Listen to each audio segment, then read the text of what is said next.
Alors c'est un Tour de France à vélo, en solitaire, que j'entreprends à la rencontre des vignerons bio et nature.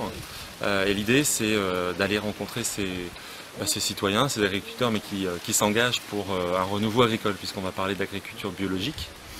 On va parler de vin bio et de vin nature, c'est pas la même chose.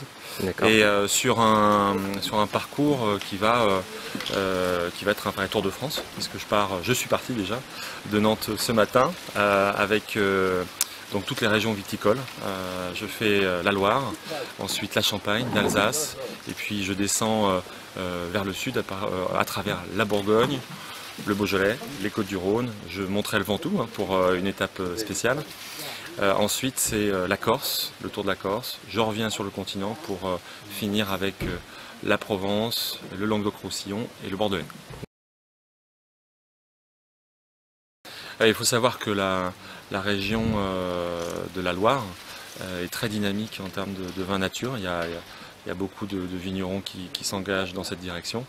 Là tout à l'heure, ce midi, j'étais donc au sud d'Angers, j'ai rencontré quelques vignerons déjà. Et ce soir, je rencontre Sébastien Bobinet, vigneron nature à Saumur.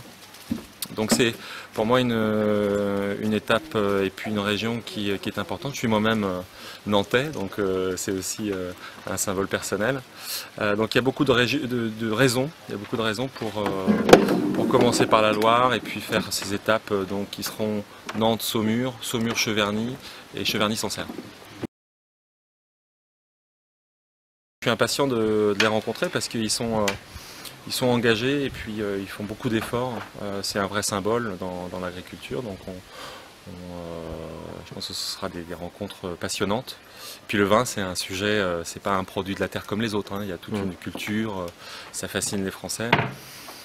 Donc voilà, c'est le départ d'une belle aventure vélo qui s'achèvera donc le 24 août dans le Bordelais.